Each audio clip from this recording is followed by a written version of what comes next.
Hello everyone, tonight on our program. Affecting them for 1 week now. The market was not even come. We try, we go, they say to buy medicine, we buy the medicine, then give to them, they still. Early in the morning, we come grow 2 or die or 3 or 4. We die on the thing, and we take it, go back home. Poultry traders say they're already beginning to feel the impact following the announcement of a bird flu outbreak here in Ghana. Meanwhile, poultry farmers have sought to allay the fears of consumers. We'll hear from the president of the Greater Accra Poultry Farmers Association. Once we get the information out that once it is well cooked and the you can eat it, and the danger is rather to the farmer who is with the birds on the farm, because when the birds get sick, your investment and it's highly highly pathogenic because it is it can wipe it out quickly. Also tonight, cocoa farmers cast doubt about the implementation of the pension scheme government promised them. They're also threatening to hit the streets following delays. All think that it is a political freak. They want to do it as it has been done before. I mean, the PNDC law 81 stated before, and they have not been able to implement it for over 37 years now. Plus, extended one more time, the Ghana Statistical Service announces extra 2 weeks to complete the counting exercise it is undertaking as it works to avoid additional budgetary costs. 1 week of the exercise is still within our budgetary outlay. The next release that we're going to do on the 30th of July 2021 is still within our budgetary outlay. As I indicated, we are pretty optimistic that by the 30th of July, we would have enumerated the outstanding 6% target that we have. My name is Darryl Kwao. This is Business Live. We've got details coming up in a moment. Don't go anywhere.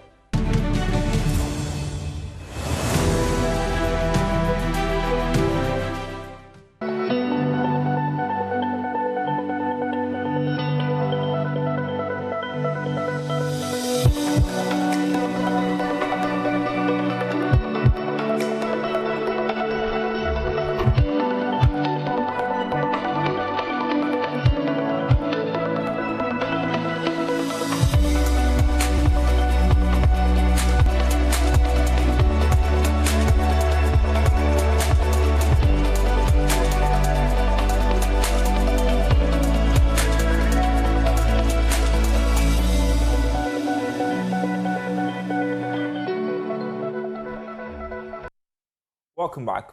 600,000 farm animals at risk following the confirmation of an outbreak of bird flu in 3 of our 16 regions. The highly pathogenic avian influenza has been detected in the Greater Accra, Volta, and Central regions. According to the Ministry of Food and Agriculture, almost 6,000 birds have died naturally and 4,500 have been killed as part of surveillance and diseases control management. Already, there's a bit of anxiety in the markets about this. Emma Davis was at the Malamata market here in Accra to speak with some poultry traders. The sickness of him can be the cock. Are your birds suffering from bird flu? Has it infected your birds in any way? Yeah, it's affecting them for 1 week now. The market was not even come. We try, we go, they say to buy medicine, we buy the medicine, then give to them, they still. Has any bird died from the bird flu? Early in the morning, we come grow 2 or die or 3 or 4. We die on the thing, and we take it, go back home. So every day when we come, we take 1 or 2. That's why I was even the sickness was even have them. Bird flu there had a binia ha, but in cocoa feeding the a buona costro pa said a buona costro no. Once a year, Jumano a co weekend, yen Monday, a question say be a occasion weekends and a boss my. Na yan cocoa do a funny a quamp from near Kofa. Ye mount veterinary for Eba market. So there you have it. Some sellers say they have heard about bird flu. Some say they've not heard about bird flu. Some are also saying that it's affecting their businesses and some of their birds for joy business.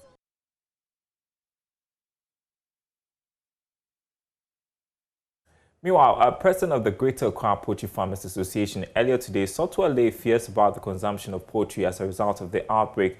Take a listen to him on the marketplace. The industry is resilient, is able to withstand this disease issues. I mean, nobody wants to use their money to buy sickness. So ordinarily, you want to do that. So when things at least come up, people get scared and they want to go off.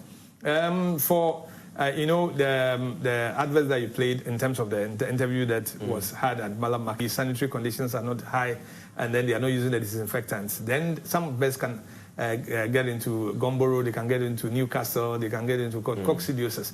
All these things that can affect the birds. So you have some birds dying, 1 or 2, and some die naturally because their age and their health naturally goes just like you can eat it, and the danger is rather to the farmer who is with the birds on the farm, because when the birds get sick, your investment and it's highly highly pathogenic because it is it can wipe it out quickly. So I want to get your clarity on this issue. Does it mean that even a bird infected with bird flu can still be consumed by a human?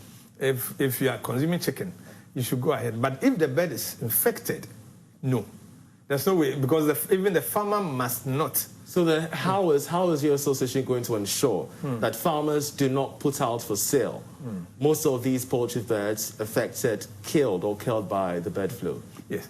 And all the years that we've had to deal with this problem, there's a compensation. The number of birds that you have on your farm, the compensation is according to the number of birds you have on your farm. So you rather have an incentive to keep the birds, and so that if there's a problem, the experts come in and count, then your compensation will be adequate. But if you choose to do that, then you lose. So there's no incentive. The other side is us educating our members to have a high biosecurity, and if there's a problem, they quickly report, so that when there's any compensation, they'll be compensated adequately. All right, poultry farmers seeking to allay fears. They're saying there's no need to be anxious. We'll move on now. The Ghana National Cocoa Farmers Association has cast doubts about the implementation of a pension scheme for cocoa farmers. The Ghana Cocoa Board has delayed in furnishing the farmers with information about the scheme, expected to take off in August 2021. The farmers say they will be compelled to hit the streets if the scheme launched in December 2020 is not implemented. Nanaya Ojima was at a general meeting of executives of the association and filed this report. Under Section 26 of the Cocoa Board Law, PNDC L81, the Ghana Cocoa Board is mandated to establish a contributory insurance scheme for farmers within the framework of the Social Security Scheme. This is to enable the farmers to enjoy a well-deserved pension upon retirement. The long-shelved scheme was launched in December 2020 by President Akufo-Addo, coming as a relief to the farmers. But the farmers say everybody is worried, and we all think that it is a political freak. They want to do it as it has been done before. I mean, the PNDC Law 81 stated before, and they have not been able to implement it for over 37 years now. So members are very much worried about Council of State and the Minister of Finance, because we copied them about the reply that we should consult Cocoa Board. I did that. I spoke with Dr. Opoku. 1.5 million farmers are expected to be enrolled on the scheme, in which farmers will make voluntary contributions towards their retirement as Cocoa Board makes supplementary contributions. At the launch of the scheme, there was... If government doesn't make this policy implemented, we are waiting for October. If it does not come on, we are going to do a serious demonstration about it. In fact, this one is not a threat. It is something that we are seriously talking about. Because, according to the Statistical Service, even though 94% of households have been covered, a 2-week extension has become necessary due to an increase in new settlements, especially in the Greater Accra region. Government statistician Professor Samuel Kobnenim appeals to the public to support the exercise in order to ensure that the program stays within budget. There's more in this report. The data collected from the exercise is expected to support economic policy formulation for the country moving ahead. Since the beginning of the exercise, the Ghana Statistical Service has stayed within for enhanced collaboration to get everyone captured before the end of the month. there is always an anticipation of a mop-up exercise. So within the limits that we have now, as I indicated, the first 1 week, the initial 1 week of the exercise is still within our budgetary outlay. The next release that we're going to do on the 30th of July 2021 is still within that we have. Beyond that would impose some financial challenges with regards to our current budgetary allocation for the mop-up that we earmarked. That is why we are making these series of press releases, engaging with persons in Ghana to avail themselves for the 2021 population and housing census, for which reason the mop-up exercise would not be the... Has also been explaining how enumerators will be paid at the end of the exercise. This would have to be satisfied, the logistics would have to be cleared before the 70% is paid. So as we move into the rest of the days for this week, when we're going to start class, and then we pave the way for payment to be effected. In the last mop-up exercise, 25 districts will be receiving priority for full completion. And you're watching Business Live. Still to come, SK2 Power Français, while President Akufo-Addo anticipates the French language will become key requirement for employment as job opportunities open and at the country. To be able to exchange direct information in the languages that they speak is going to be almost irresistible. Nous retenons après cette pause.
To speak some French. Well, as Ghana continues to tackle the unemployment challenge and as African countries collaborate on free trade, President Akufo-Addo anticipates the French language to become a key job requirement. That requires that job seekers learn the language. The President made this assertion during an exclusive interview with the French ambassador to Ghana and Sophia Ver for the latest episode or the last episode. And increasingly, especially with both the development of the community, the ECOWAS community economic space, trade liberalization, the customs union, and then now with the bigger one, the Continental Free Trade Area, which is going to then focus, so to be a determinant of that, and it will be a very important incident of our capacity to trade effectively. But as people say quite rightly, we're having to forget that the borders of our country are inhabited by the same the other side. But nevertheless, as the more formalized, I think that the necessity for both sides, both the French-speaking people, to be able to exchange.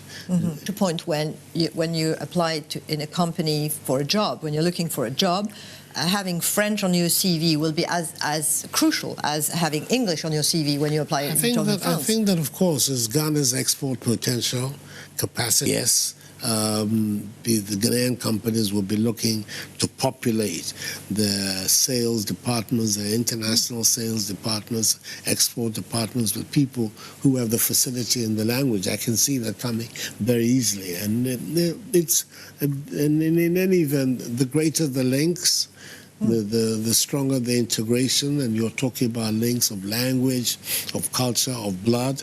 All these are very important links that enable people to be able to learn French. You're living in a country. Your friends are all from there.